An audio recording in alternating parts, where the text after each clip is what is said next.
Hello everyone, कैसे हैं आप सब। आप सभी का स्वागत है हमारे यूट्यूब साइन क्लासेज में। और आज का हमारा टॉपिक है Bloom's taxonomy of education objective, यानी Bloom taxonomy of educational objective. यानी बेंजामिन ब्लूम यह एक अमेरिका मनोवैज्ञानिक थे। ये कहाँ के थे? एक अमेरिका के मनोवैज्ञानिक थे, यानी अमेरिका के निवासी थे। इन्होंने शैक्षिक उद्देश्यों का वर्गीकरण किया। इन्होंने बताया कि जो हमारे शैक्षिक उद्देश्य हैं, यानी पहला हमारा है ज्ञानात्मक पक्ष यानी कोग्निटिव डोमेन, या एक है दूसरा है भावात्मक पक्ष या अफेक्टिव डोमेन, या एक है क्रियात्मक पक्ष या साइकोमोटर डोमेन। देखिए यहाँ से क्या करता है कि कभी कभी सीधे प्रश्न यहीं से पूछ लेता है कि जो बेंजामिन ब्लूम है, इनकी जो टैक्सोनॉमी है इनमें से कौन कौन नहीं है, कौन सा नहीं है। तो हम इसको CAP कैप्स याद कीजिएगा, कोग्निटिव डोमेन, अफेक्टिव डोमेन या साइकोमोटर डोमेन, यानी कि ज्ञानात्मक भावात्मक पक्ष और या क्रियात्मक पक्ष। इसके कैसे? CAP से आप इसको CAP से याद कर सकते हैं। उसके बाद हम चलते हैं ज्ञानात्मक पक्ष के बारे में, यानी जो हमारा कोग्निटिव डोमेन है। कोग्निटिव यानी यह हमारे दिमाग से यानी हमारे माइंड से संबंधित है। इनके बारे में जानते हैं कि इसका वर्गीकरण ब्लूम ने 1956 में किया था। ब्लूम ने 1956 में किया, और यह मानसिक क्षमताओं से संबंधित होता है। इसके उद्देश्य को सरल से कठिन शिक्षण अधिगम के निम्न स्तर यानी लो लेवल से हाई लेवल तक ले जाने के दृष्टिकोण में है। यानी ये 6 भागों में बांटा हुआ है। कैसे?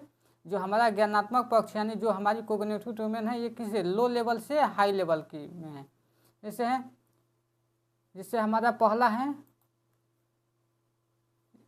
ज्ञान यानी नॉलेज। उसके बाद हमारा दूसरा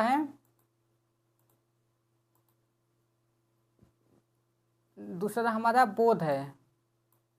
उसके बाद हमारा तीसरा है अनुप्रयोग यानी एप्लीकेशन। उसके बाद हमारा है विश्लेषण। उसके बाद संश्लेषण। उसके बाद मूल्यांकन। हमारा क्या है? लो लेवल से हाई। पहले हमारा knowledge, comprehensive, application, analysis, synthesis या इवेल्युएशन। यहाँ से देखिए, जब हमारा ज्ञान है, यानी ये ज्ञान में क्या होता है, जब यहाँ आंकड़ों का ज्ञानकारी, मतलब जो हमारे यहाँ कितने आंकड़े हैं उसको हम याद करना। उसके बाद हमारा बोध यानी हमारा जो कॉम्प्रिहेंसिव है, उसमें जो हमारे अनुवाद होते हैं, निर्देश होते हैं, उसके अर्थ को हम समझाते हैं, उसके व्याख्या करते हैं। उसके बाद जो हमारा एप्लीकेशन यानी जो हमारा एप्लीकेशन है यानी प्रयोग है, इसमें किसी भी जो भी हम परिकल्पना करते हैं उसमें यानी जो एक अमूर्त कल्पना यानी जो चीज़ें हमारे सामने नहीं है।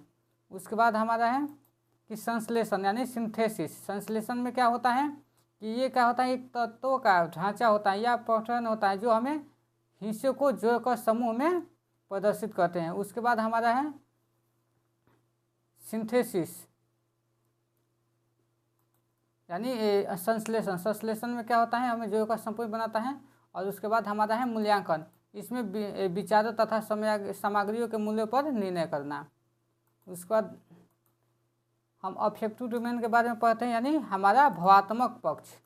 भावात्मक पक्ष क्या है? इसमें वे तरीके शामिल होते हैं जिसमें हमें भावात्मक रूप से सामना करता है, जैसे तारीफ, उत्साह, प्रेरणा आदि।